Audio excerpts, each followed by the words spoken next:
Baik, assalamualaikum warahmatullahi wabarakatuh, anak-anak. Wabarakatuh. Sebelum pembelajaran dimulai, alangkah baiknya kita berdoa terlebih dahulu ya.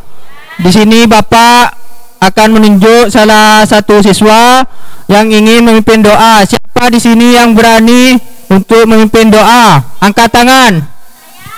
Ya, silakan. Siapa namanya? Sebutkan ya. Resti. Ya, silakan.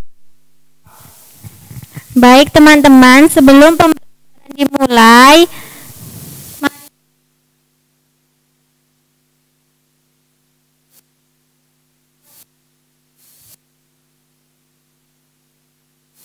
doa selesai. Baik, terima kasih. Selanjutnya,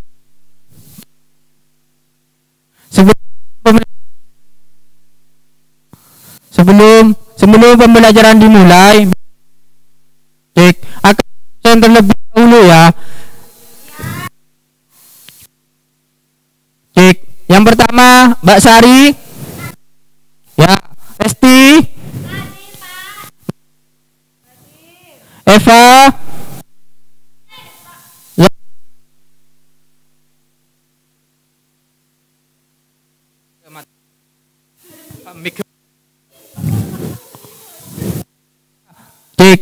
Ya, terima kasih sudah hadir semua saat pembelajaran. Ya, di sini kita akan belajar tema 5 tentang pahala. Hari ini kamu akan belajar tentang pahlawan. Tahu kalian ini siapa yang tahu? Pahlawan. Mic-nya dikasih. Nol dulu. Cek. Pahlawan adalah orang yang berjasa di zaman dahulu. Ya, benar. Ada yang punya jawaban lain? Ya, jika tidak ada, Bapak akan jelaskan ya. Di sini ada 3 gambar. Coba dibuka di bukunya. Ya. Halaman pertama.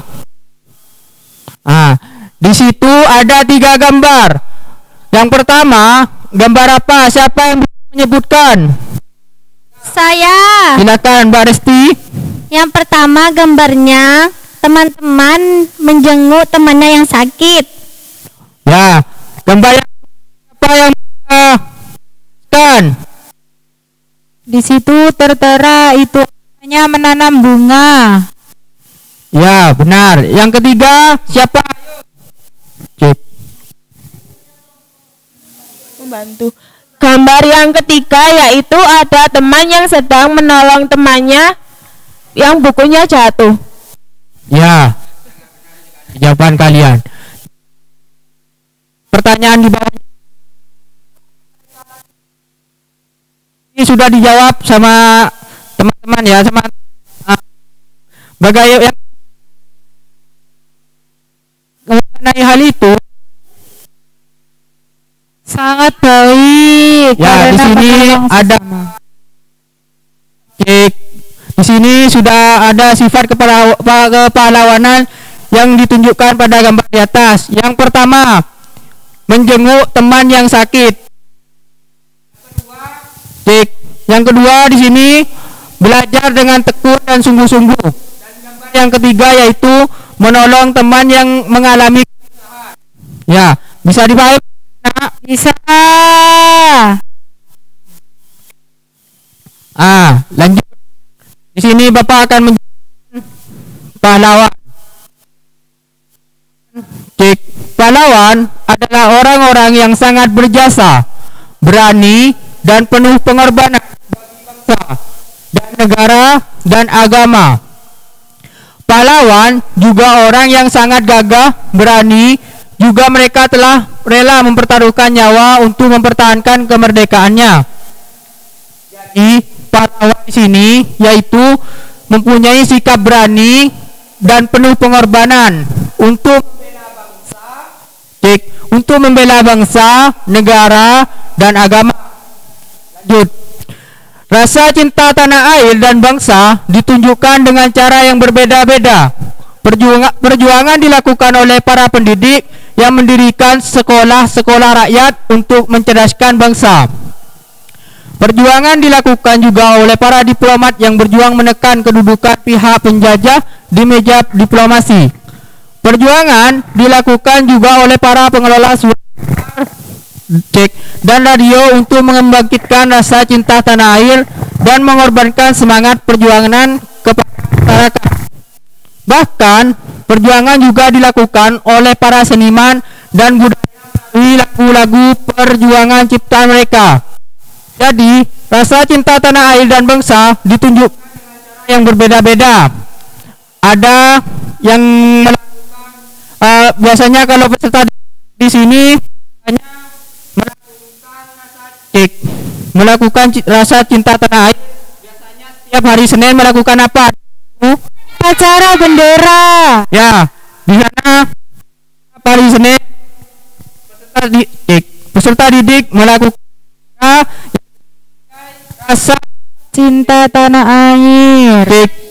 sebagai cinta Tanah air. Bapak lanjut. Pak, izin ke belakang boleh? Ya, silakan. Jangan lama-lama. Menolong orang lain dengan ikhlas, berani, dan merupakan sikap yang dimiliki oleh para pahlawan. Untuk menghargai mereka, kamu bisa meneladani sikap kepahlawanannya dalam kehidupan. Jadi, saat kita harus dengan ikhlas, tidak boleh pamrih atau meminta imbalan.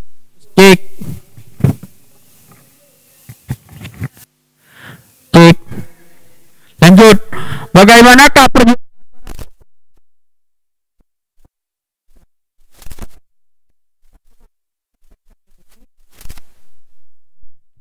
di sini ada bacaan tentang Raja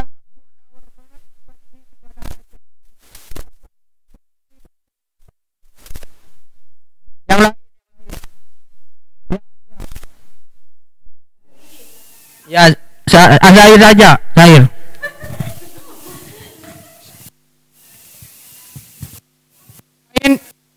Yang lain kan ya.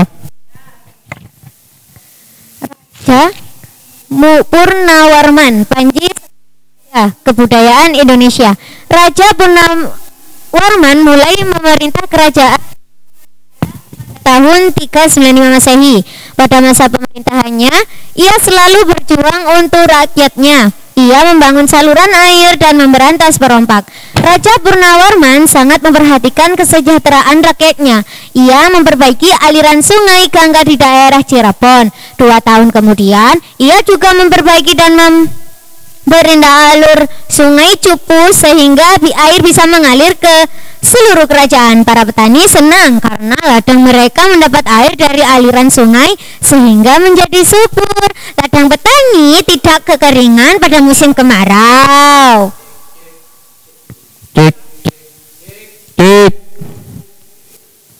Ya, di sini Raja Purnawarman mulai memerintahkan kerajaan Tarumanegara pada tahun 395 Masehi. Pada pemerintahannya, ia selalu berjuang untuk rakyatnya. Ia membangun saluran air dan memberantas perompak. Raja Purnawarman sangat memperhatikan kesejahteraan rakyatnya. Dia memperbaiki aliran sungai Gangga di daerah Cirebon.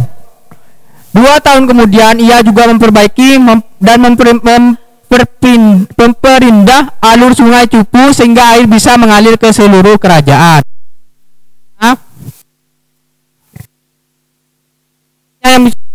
Ya, Alia. Raja Purnawarman juga berani memimpin angkatan Angkatan Laut Kerajaan Tarumanegara untuk memerangi bajak laut yang merajalela di perairan barat dan utara kerajaan. Setelah Raja Purnawarman berhasil membasmi semua perompak, keadaan menjadi aman. Rakyat di Kerajaan Tarumanegara kemudian hidup aman dan sejahtera. Sebagai wujud kecintaan rakyat Kerajaan Tarumanegara kepada Raja Purnawarman, telapak kakinya diabadikan dalam bentuk prasasti yang dikenal sebagai Prasasti Ciaruten. Ya, di sini Raja Purnawarman juga berani memimpin angkatan laut Kerajaan Tarumanegara. Setelah Raja Purnawarman berhasil membasmi semua perompak, keadaan menjadi aman dan rakyat di Kerajaan Tarumanegara kemudian hidup dengan aman dan sejahtera. Jadi rakyat Kerajaan Tarumanegara ini sekarang sudah hidup aman dan sejahtera berkat Raja Purnawarman. Sebagai wujud kecintaan rakyat Kerajaan Tarumanegara kepada Raja Purnawarman, karena sudah hidup sejahtera, aman dan sejahtera, jadi telapak kakinya diabadikan dalam bentuk prasasti yang dikenal sebagai Prasasti Ciaruten.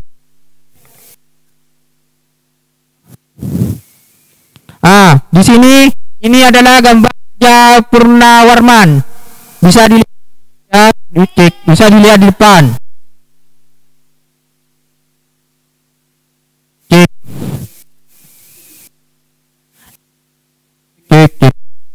Di bukunya, ya di bukunya di halaman 3. Di situ ada tulis pertanyaan. Nomor 1.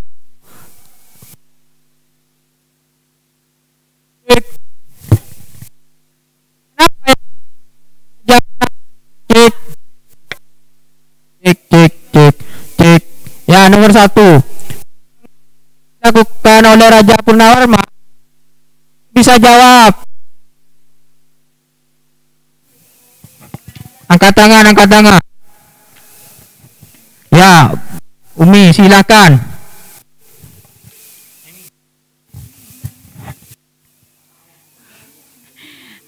Membangun saluran air dan memberantas perompak. Benar. Nih, Bapak akan bahas di sini. Perjuangan yang dilakukan oleh Raja Purnawarman. Yang pertama, perjuangan yang dilakukan oleh Raja Purnawarman adalah dia membuat saluran air yang dihubungkan dari Sungai Citarum, Jawa Barat. Ya, tadi itu. Yang kedua, beliau selalu berjuang untuk rakyatnya. Yang ketiga, Raja Purnawarman juga berani memimpin angkatan laut Kerajaan Tarumanegara untuk memerangi bajak laut. Yang kedua, sikap kepahlawanan yang dimiliki oleh Raja Purnawarman, yaitu berani dan pantang menyerah memberantas kejahatan untuk keamanan dan kesejahteraan rakyatnya. Ya, selanjutnya, apa yang dirasakan rakyat Kerajaan Tarumanegara atas perjuangan yang dilakukan oleh Purnawarman? Ya, dampak perjuangan yang dilakukan oleh Purnawarman rakyat Tarumanegara adalah ladang milik mereka mendapatkan air dari aliran sungai sehingga menjadi subur dan tidak menderita kekeringan pada musim kemarau. Dan menjadi aman karena perompak telah dikalahkan. Rakyat di Kerajaan Tarumanegara kemudian hidup aman dan sejahtera.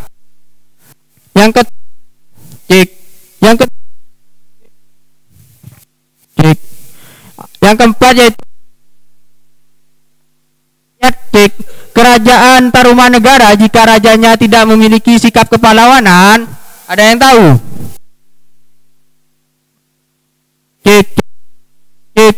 Ya, benar, tidak akan aman.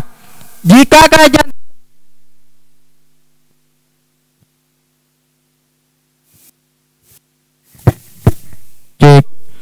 Kerajaan Tarumanegara tidak dipimpin oleh Raja Purnawarman, kehidupan rakyatnya tidak akan aman dan sejahtera karena tidak ada yang memperbaiki saluran air dan memberantas perompak.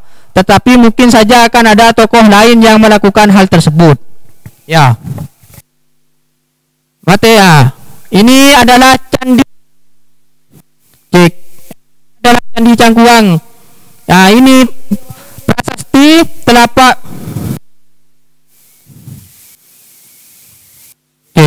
ini adalah prasasti Ciaret Luteun, telapak kaki Raja Purnawarman. Dilihat di depan.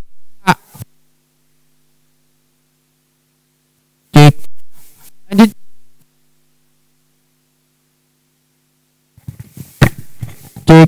Berikut adalah beberapa tokoh dan peninggalan kerajaan pada masa kerajaan Hindu, Buddha, dan Islam. Peninggalan yang mereka wariskan bukan saja benda bersejarah, tetapi juga memikirkan dan nilai-nilai perjuangan yang telah menginspirasi bangsa Indonesia. Di sini cek.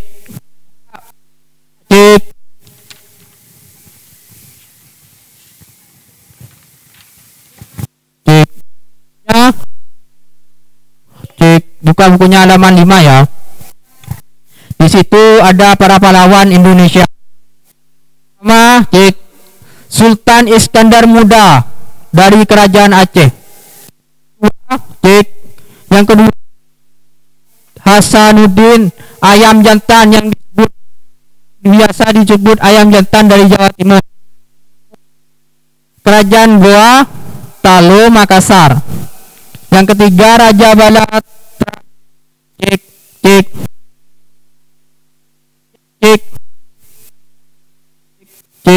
dari Kerajaan Sriwijaya, Palembang. Yang keempat, Mahaputi Gajah Mada dan Raja Hayam Wuruk, Kerajaan Majapahit.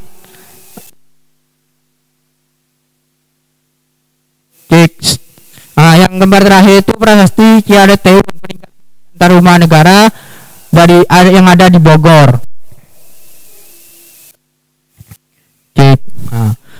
Di sini Bapak akan menjelaskan perjuangan apa yang telah dilakukan oleh Raja Balaputra Dewa. Yang pertama yaitu membangun armada laut yang kuat. Yang kedua, pada masa pemerintahan Balaputra Dewa, Sriwijaya mengalami masa kejayaan. Dan yang ketiga, Raja Balaputra Dewa dengan bantuan Raja Dewa Paladewa di Bali telah mendirikan vihara di Nalanda, India bagi pelajar-pelajar Nusantara yang belajar agama Buddha di Nalanda. Yang keempat, perkembangan pelayaran dan perdagangan di Selat Malaka semakin pesat. Sikap yang dimilikinya berani, tegas dalam memimpin. Yang kedua, perjuangan apa yang telah dilakukan Sultan Iskandar Muda? Di sini ada beberapa perjuangan yang telah dilakukan Sultan Iskandar Muda. Yang pertama, memperluas wilayah Aceh sampai semenanjung Malaysia. Yang kedua, Aceh mengalami masa kejayaan karena menjadi pusat perdagangan dan pengembangan ajaran Islam.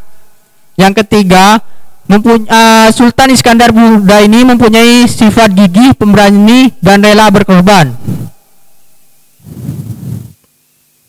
Yang ketiga, perjuangan apa yang dilakukan oleh Sultan Hasanuddin? Yang pertama, Sultan Hasanuddin sangat gagah berani dalam melawan VOC.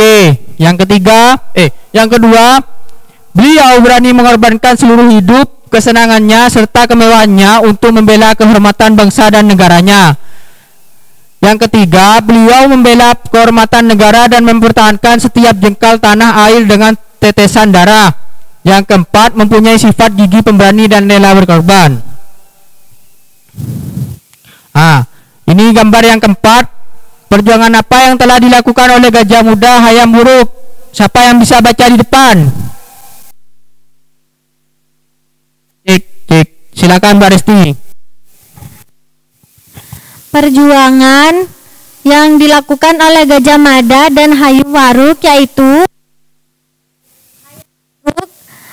Gajah Mada dan Hayam Wuruk telah berhasil mempersatukan Nusantara.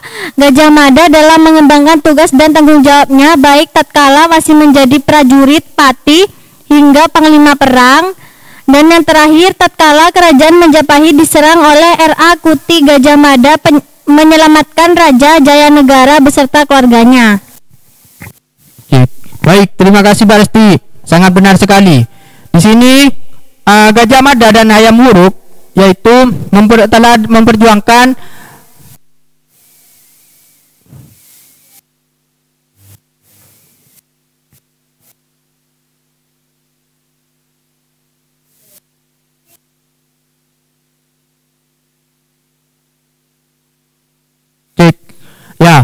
Di sini perjuangan yang telah cek dan Hayam Wuruk. Yang pertama, Gajah Mada dan Hayam Wuruk telah berhasil cek Nusantara. Yang kedua, Gajah Mada dalam mengemban tugas dan tanggung jawabnya baik tak kalah masih menjadi prajurit.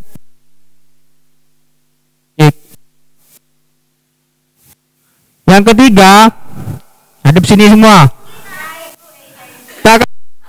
Tak kala kerajaan Majapahit diserang oleh Raja Kuti, Gajah Mada menyelamatkan Raja Jayanagara beserta keluarganya. Jadi itu yang dilakukan perjuangan Gajah Mada dan Hayam Wuruk.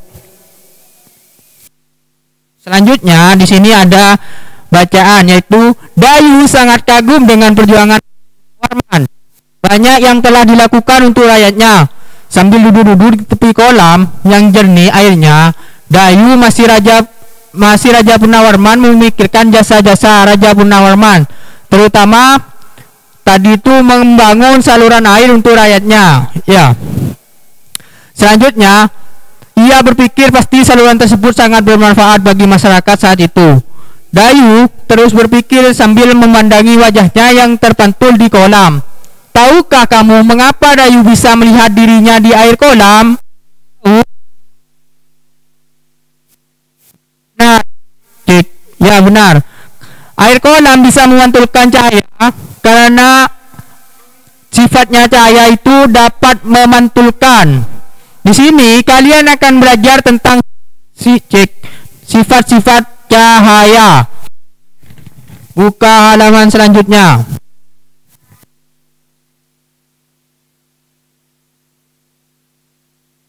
Ya, buka halaman 7.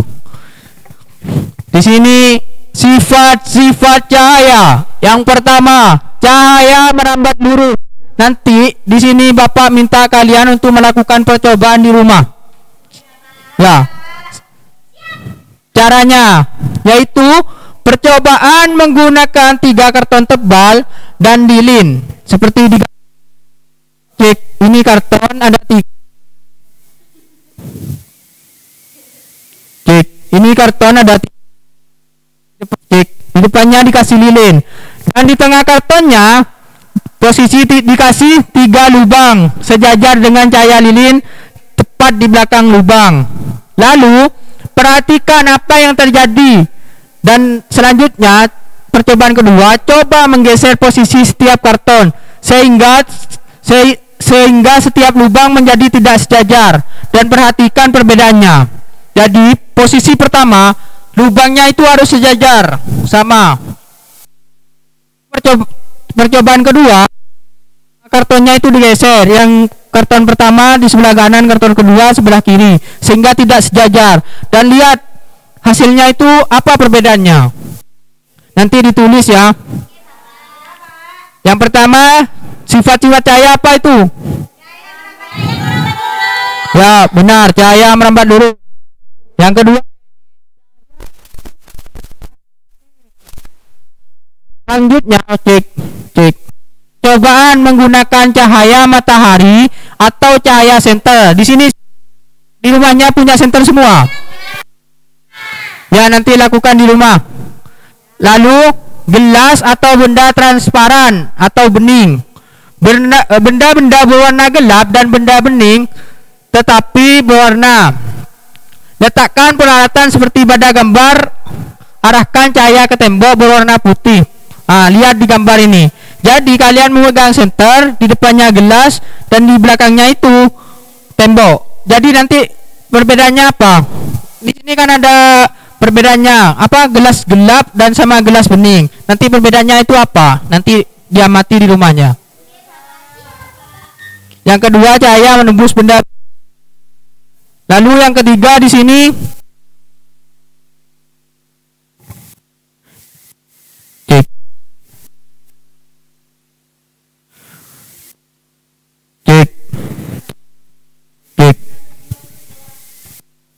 cek sudah, tak lagi. Cek selanjutnya di sini nomor 3, cahaya dapat dipantulkan. Percobaan yang ketiga ini menggunakan 2 cermin datar dan senter. Semuanya punya cermin semua. Cik, kalau nggak punya nanti pinjam ke ibunya ya. Nanti cik, coba pantulkan cahaya senter menggunakan cermin, salah satu cermin. Ya. Coba berbagai posisi cermin yang berbeda-beda dengan menggunakan cermin. Cik. Nanti kalian coba amati apa yang terjadi pada cahaya pantulan. Kalian alatnya pertama ada cermin 2 buah, lalu senter. Nanti kalian nyalakan senter dan pantulkan ke salah satu cermin. Lihat apa yang terjadi kepada cahaya tersebut. Cek. Sifat cahaya yang keempat yaitu cahaya dapat dibiaskan. Percobaannya yaitu dengan menggunakan pensil yang setengah bagian panjangnya berada di dalam gelas berisi air. Amati dari sisi samping luar gelas. Bagaimana penampakan dan besar pensil dibandingkan hasilnya? Cek. Jadi kalian di sini mempersiapkan gelas yang diisi air, lalu pensil nanti celupkan ke dalam gelas. Nanti lihat perbedaannya. Cek. Kalau di gambar ini perbedaannya yaitu pensilnya kelihatannya kayak patah. Tapi kalau dicabut pensilnya itu tidak patah atau masih utuh.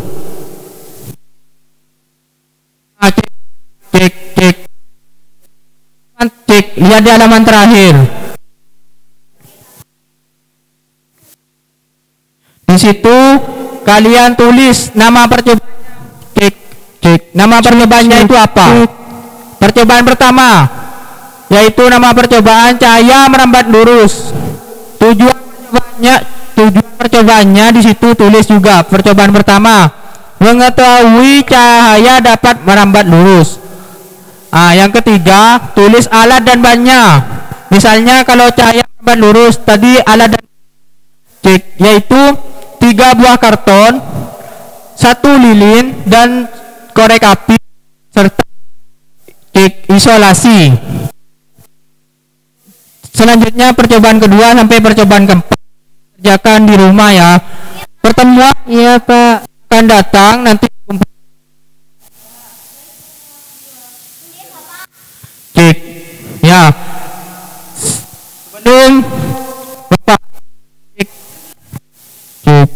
Sebelum Bapak akhiri, di sini Bapak akan menanyakan, tadi kita sudah belajar tentang apa? Pahlawan, pembiasaan cahaya, sifat-sifat cahaya, kepahlawanan. Ya, tadi kita sudah belajar tentang sifat-sifat cahaya. Lalu kerajaan yang ada di Indonesia beserta para pahlawan yang ada di Indonesia.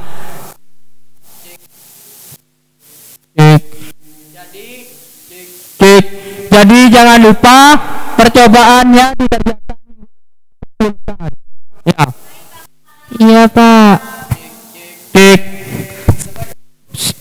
Sebelum Bapak akhiri, marilah kita Alhamdulillah mengucapkan hamdalah bersama-sama. Alhamdulillah. Semoga pelajaran bermanfaat untuk kehidupan masyarakat ya. Amin. Sekian dari Bapak tutup. Wassalamualaikum warahmatullahi wabarakatuh. Waalaikumsalam warahmatullahi wabarakatuh.